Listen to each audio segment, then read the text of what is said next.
So just hear from the mayor for us a little bit. A little bit. They told me I had 45 minutes.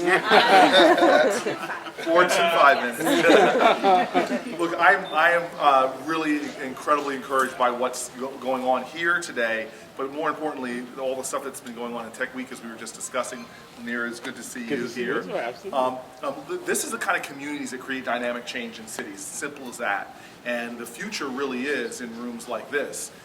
Is communities starting to represent themselves in terms of innovation, technology, really creating a new fast-paced economy. But more than that, the multiplier effect of the dynamism that such an economy has. And I see what's happening in New York and Silicon Valley. I see, obviously, I have lots of friends in Silicon Valley. But the truth of the matter is it's spreading.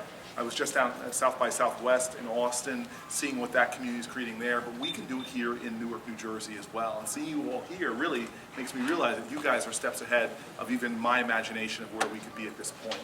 So this kind of stuff is incredible. And when you start creating this kind of nucleus of activity, it starts to empower everybody. You guys are going to be empowering nonprofits and startups today. That is going to continue to sort of infect other people around. And I think it's going to start to draw energy back to the city of Newark, New Jersey. This city was on the technology frontiers for many centuries. It was on agricultural and industrial frontiers as our country was moving forward. Great inventors who were here doing incredible things, from inventing malleable iron that fueled the Industrial Revolution, even patent leather, which is very important, was invented right here in the city of Newark. It's time that we get back onto the cutting edge. And then the last thing I just want to say, which to me is really exciting, and one of the reasons why I founded a tech company called Waywire with some friends of mine, new version coming out on April 16th. The reason why we founded that company is because I just am a big believer in the democratizing force of technology. Just a huge believer that what we are seeing now, in fact, I gave a speech at Columbia recently to a business school class talking about, I began the speech talking about, imagine if in the civil rights movement they had the kind of tools and technology that we have now, that has the ability to connect human beings beyond race, religion, geography, even nationalities. It's fascinating to me to see the disruption going on now, and just projecting back as I did with them of what it could have meant in terms of accelerating positive progressive change. And so just think about the world we live in. I now live in a world where entrepreneurs globally can have better access to capital. You don't have to go to these big banks and institutions like we used to have to go. Kiva, Kickstarter, the conversation I was just having about crowdsourcing resources is just incredible. We're democratizing work. One of my friends started a company called Samasource, a nonprofit that takes microtasks from big corporations, breaks them down, allows people with terminals in developing countries to get access to the internet, do microtasks. They make $4 or $5 an hour, but in their communities they become elites.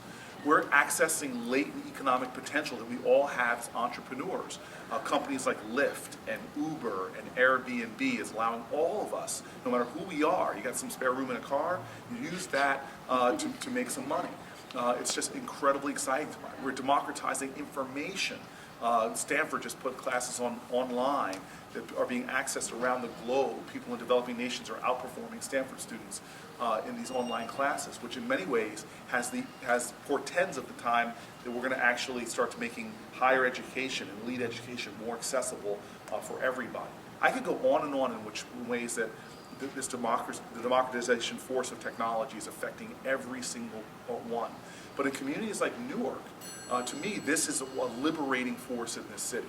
When we start to show entrepreneurs, people from the creative community and others, what they can do, what kind of impact they can have, how they can begin to manifest their genius, all by plugging in to creative technology communities like the one that's forming here.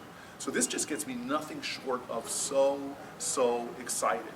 I'm very excited that we have some tech genius in City Hall now who's actually starting to think about the tough things in Newark about how do we create better open access to government? How do we open up some of these data sets that we may not be able to use as government, but you all can use? I mean, I was just sitting there at a Google conference talking to people, a guy who started a company called Keyhole, which was just accessing government data and data sets and breaking it open. Then he got bought by Google, and the data sets he was accessing were actually from satellites. He created Google Earth.